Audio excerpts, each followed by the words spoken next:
형제와 여러분 안녕하세요. 오늘은 10월 18일 화요일 출산한 여인에 대한 규례라는 제목으로 레위기 12장 1절부터 8절까지를 묵상합니다. 여러분 혹시 여러분 가운데 제목을 들으면서 출산한 여인에 대한 규례라면 나는 청년인데 필요 없지 않는가? 나는 남자인데 필요 없지 않는가?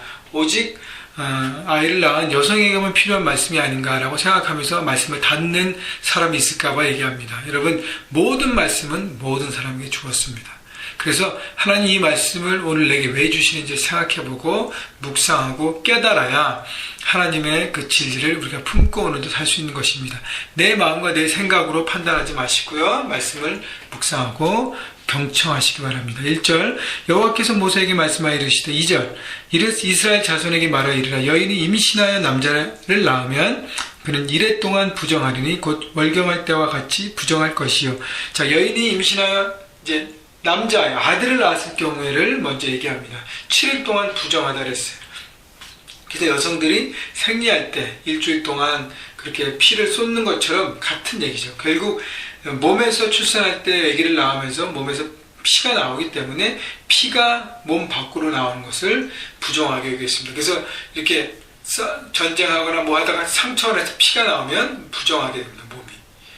여러 가지예요. 그래서 그렇게 되는데, 이 정결에 대한 규례를 얘기하면서 하나님 부정한 물건, 부정한 음식, 부정한 장소, 마지막으로 부정한 인간의 모습. 결국 이 부정하게 된 인간은 주검을 만졌거나 아니면 피를 보았거나 피를 흘렸거나 라는 경우죠. 그래서 여성의 경우도 마찬가지예요. 출산할 경우에 피를 흘리기 때문에 7일 동안 부정하게 여겼습니다.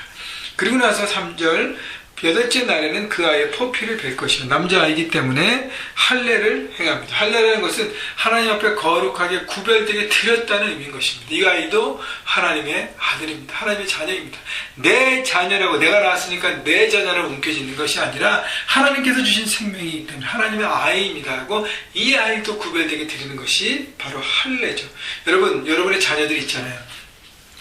여러분의 육적인 자녀가 있는 사람이 있고 영적인 자녀가 있는 사람이 있고 또 우리 청년들은 이제 앞으로 자녀를 만나게 될 거고 자녀를 갖게 될 텐데 여러분 그 자녀들이 내 것이 아니라는 것을 여러분 바라보십시오. 내가 움켜쥐면 그것은 내 아이로 머물 수밖에 없고 내 육신적인 생각과 거기에 묶일 수밖에 없습니다. 하나님 앞에 드려야 하는 것이죠. 여러분 꼭 육적인 아이뿐 아니라 영적인 자녀도 마찬가지입니다. 제가 담임 목사 입장에서 여러분들을 영적인 자녀로 저는 바라보고 섬기고 있고 또 우리 교회 2세들을 바라보면서 영적인 자녀로 보고 생각하고 기도하고 있습니다. 그들을 내 것이라고 생각하고 내 안에 있다고 생각하면 하나님 앞에 정말 큰 꾸지람을 맞을 그런 형편이죠. 왜냐하면 하나님이 주신 생명이기 때문에. 그래서 하나님 앞에 드리는 일들을 꼭 하는 것입니다. 그래서 내 아이가 아니라 하나님의 아이인 것을 여러분 바라보시고 하나님 앞에 늘 들으시면서 주님 앞에 맡기는 여러분 모두가 되시기를 주님의 이름으로 축원합니다. 4절 그 여인은 아직도 33일을 지내야 산혈이 깨끗하리니 정결하게 되는 기한이 차기 전에는 성물을 만지지도 말며 성소에 들어가지도 말 것이요. 그래서 아들을 낳을 경우에는 7일 동안의 부정한 기간이 끝나고 그 다음에 33일 동안 이 몸을 회복하고 정결하는 과정을 가지라는 것입니다. 그러니까 7일이 지나면 부정한 것은 끝나지만 그렇지만 정결하는 과정을 갖기 위해서 33일을 허락하는 것입니다. 여러분 플러스하면 40일이에요.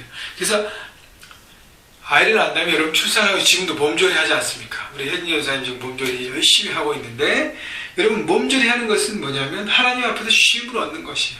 가사로부터 여러 가지로부터 쉼을 얻고 성물을 만지지 않고 하나님 앞에 이렇게 드려지는 모든 책임도 다 내려놓고 그냥 아이와 함께 쉼을 갖고 회복하고 리커버돼서 이제는 결국 때가 됐을 때 하나님의 사람으로 온전히 다시 쓰라는 것이죠. 그래서 리커버하는 회복의 시간들을 하나님은 주시는 것입니다. 그래서 쉼을 주는 거예요. 그래서 여인들이 출산 후에 쉼을 잘 가져야 그 다음 나머지 시간들에 문제가 없지 않습니까?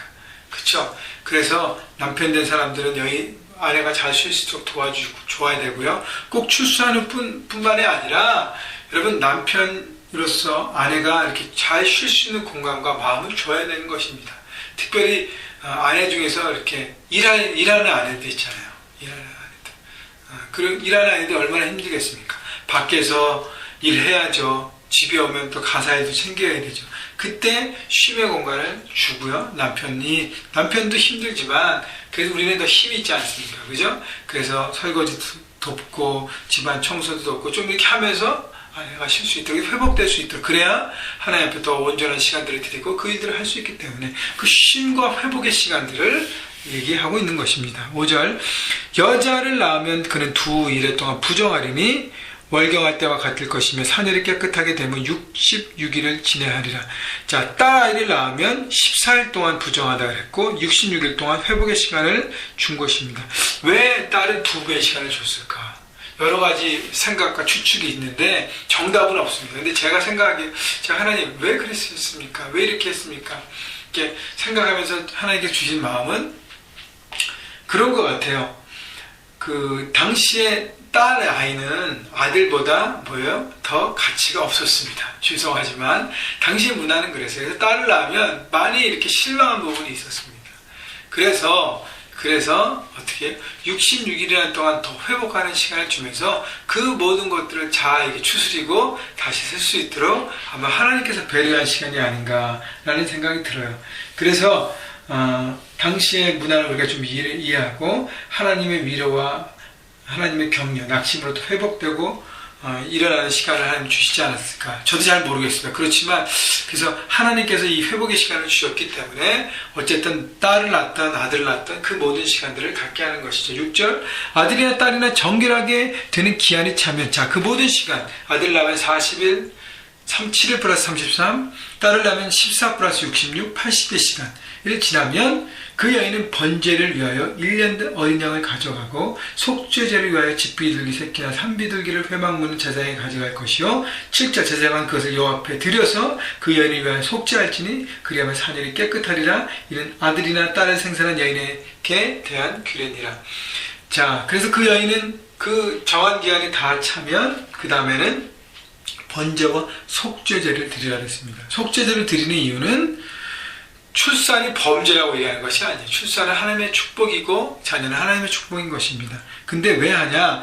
출산의 기간 동안 또 그리고 회복하는 동안 혹시 인간이기 때문에 지었을 죄가 있잖아요. 또 그 많은 40일 동안 80일 동안 한 번도 예배하지 않고 제사하지 않고 하나님께 나오지 않았습니다. 그렇기 때문에 혹시 지었을 죄를 돌아보고 정결하는 것을 통해서 하나님과 관계를 회복하고 거룩함을 회복하는 의미로 속죄제를 드리는 것이고요. 번제는 첫째는 감사인 것입니다. 하나님 내게 아들 주심을 딸 주심을 감사합니다.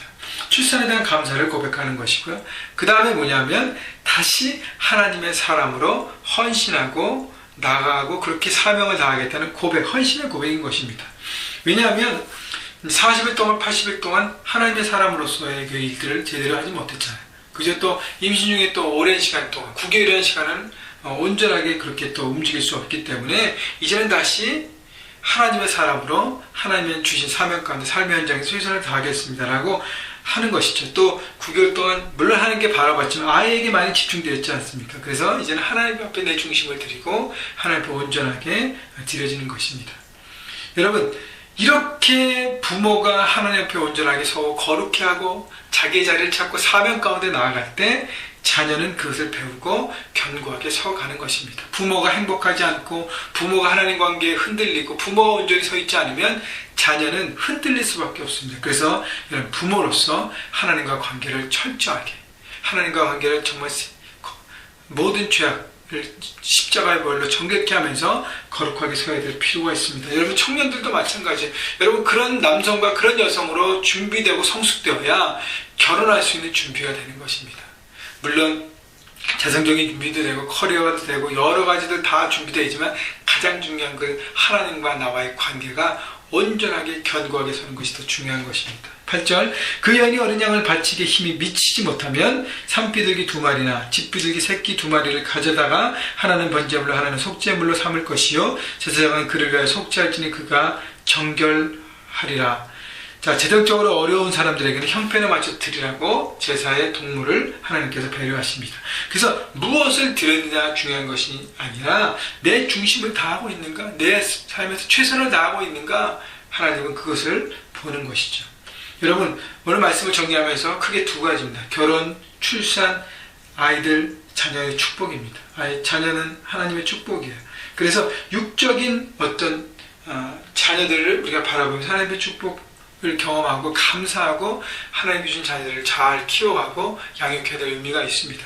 또 하나는요, 여러분 하나님이 원하시는 제자가 되고 리더가 돼서 영적인 자녀들을 여러분 낳으셔야 합니다. 육적인 자녀에서 머무르면 안 돼요. 영적인 자녀, 그 또 다른 축복인 것입니다. 영적인 자녀, 더 귀한 축복이에요. 그래서 여러분 제자가 되어서 또 다른 제자를 생산하고 전도하고 새 생명으로 낳고 한 사람 한 사람이 세워가는 것이 너무너무 중요하고요. 또 우리 교회에 우리 그런 분들이 계시던데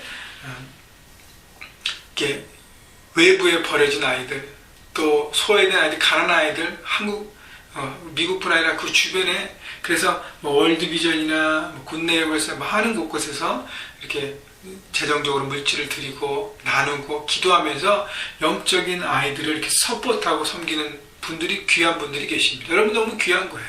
자기 육적인 자녀만 머무는 것, 그건 너무 작은 일이죠. 이제는 생각을 펼쳐서 그렇게 영적인 아이를 키우고 기도하고 서포트하고 세워갈 때 하나님 나라의 귀한 풍성함이 이렇게 넘쳐가는 것입니다. 여러분 오늘 그래서 하나님이 주신 그 가정에 대한 생각을 다시 한번 하시고, 그래서 여러분의 육적인 자녀, 영적인 자녀를 위해서 한 번 더 기도하시고 축복하시고 온전하게 세워지는 여러분 모두가 되기를 주님의 이름으로 축원합니다.